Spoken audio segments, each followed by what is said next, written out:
It's Madden NFL 23. And up next, we'll see Aaron Jones. A lot to like from his showing last week. Well over 100 yards in a pair of scores. It's the Packers and the Jets, and it comes your way next.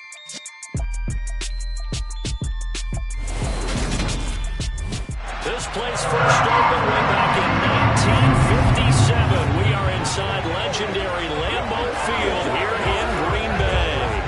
Today we've got a Week 6 matchup for you here. The New York Jets and the Green Bay Packers. Alongside my partner Charles Davis, I'm Brandon Gaudin. And CD, you look at the Packers in this matchup. It's a relatively balanced offense. The next-gen stats kind of bear that out. What do you think they'll be looking to do in this one? I think it'll be exactly what you just talked about. They'll want to be balanced on offense, which means to them, they'll want everyone involved. See if they can get some one-on-ones in the passing game. Maybe identify some situation where they can swing the ball to the backs in space. Even find some spots where they just want to play some old-fashioned power football. As one of the most successful coaches in the league told us once, the definition of balanced offense, that means you can do what you want when you want to, not necessarily just running it 50% of the time and throwing it the same percentage.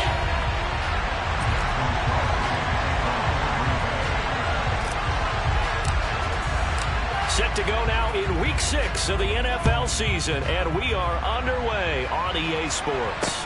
This one fielded at the 5. And he'll get it up just past the 20 as his guys will go to work at the 21-yard line. We'll get our first look at this New York Jets offense, really retooled the last couple of seasons. And at the helm under center, second overall pick from 2021 out of BYU, Zach Wilson. And no excitement unless you're on the defensive team of last week in his numbers, because the only excitement he really generated was the one interception he threw. Yeah, no touchdown pass. Yeah, and his team wasn't real thrilled about that, and they lost the game. So I know this week has been tough on him because he's been working hard. Fundamentals, footwork, finding the right targets, and bottom line, how do they get a win? Wilson going to come out throwing. And his first look is incomplete. Trying to find Breece Hall out of the backfield. That'll bring up second down.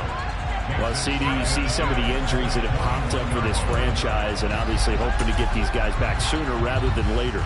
Yeah, and these guys, they've been hearing the mantra next man up since their Friday night light games in high school. It's 3 simple words, but they're absolutely perfect to use, and everyone has adopted them. Next guy up, do your best. He's going to look deep for more. And that will be incomplete.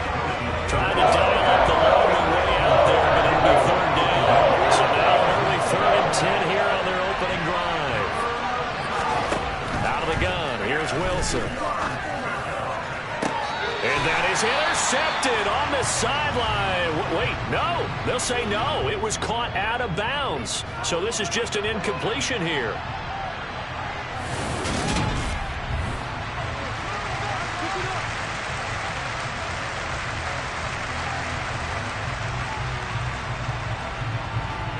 Now the Jets send on Braden Mann to punt.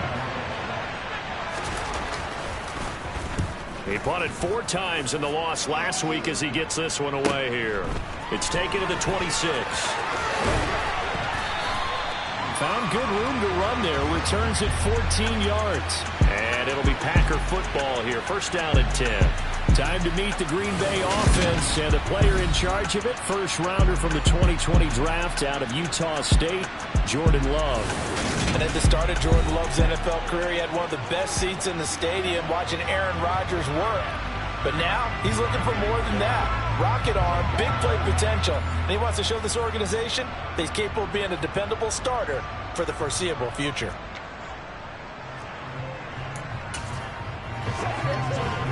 So good field position for the Packers as they come up 1st and 10 at the 40. Love, they go play action now. And his throw here is going to be incomplete. So, Charles, you look at this offense, so what a start to the season. 5 wins without a loss. When do you think that you start believing that maybe you're in the midst of something special? Well, you and I both know every head coach never wants that thought to creep into a locker room.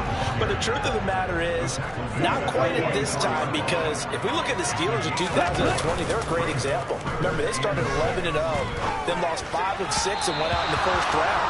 But I think if you get toward mid-November, the Thanksgiving time frame, and you're still doing this, that's when things start to get real for a ball club. On 4th down, Love. Forced out to his left. And it's incomplete. They cannot convert, and they turn it over.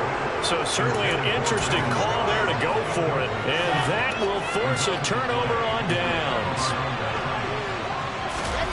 Play action. Now Wilson. They'll roll him out right. And that's off the mark, incomplete. That incompletion certainly slows things down a little bit and brings up a very important call for 2nd and long. What do? Run and try and get some yardage and make it 3rd manageable? Or challenge the coverage again, hoping for a bigger gain? Now left side on the swing pass. And he'll be brought down just shy of the 40. Good reactions there defensively. That screen was a little slow in developing, and they shut that one down with a little gain. On 3rd down, Wilson. Being chased out left. 5 yards that time out of the scramble. But now they're looking at a 4th down situation. Thanks to his effort, they now have a big choice to make here. He just ran them into field goal range with that one, so here come the choices. Do they kick it here, or do they trust him to make another big play and possibly get a 1st down? They'll go for it. It's Hall. And he gets it to the 32. Good enough for a 1st down. Good spot on the field to go for it. Kind of no man's land, as they call it. It worked out. Yeah, they call it no man's land because your punter's telling you it's too short. I'm just going to punt it into the end zone. Your field goal kicker might give you a little raised eyebrow. Might be too far for the field goal. So it gives you a great chance to go for it. Personally, if you have those tendencies to be aggressive as a head coach, you kind of like this spot because it gives you the decision to go ahead and go for it when you want to anyway.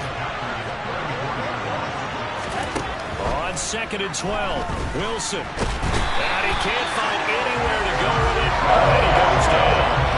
Rashawn Gary that time fighting free and getting to the quarterback. So now Wilson and the Jets with a 3rd and long here following the sack. Now on 3rd and long, they'll look to throw.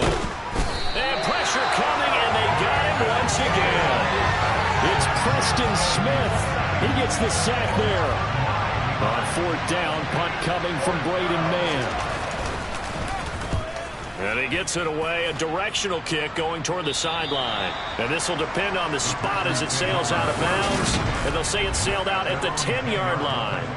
So well done there. And these punters, they get more specialized and better each and every year, don't they? They sure do. And now it's really not the American punters. It's the Australian punters with their kicking academies and that flat drop and just kind of kicking the nose of the football. They're able to almost stop it where they want to, like a good golfer can check one up. They'll start out on the ground with Jones. And he's dropped just shy of the 25 at the 24.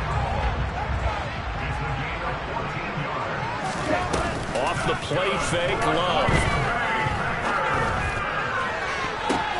Oh, and this ball's tipped and intercepted. Picked up by DJ Reed. And he's able to get it back to the 41-yard line. So a 1st interception.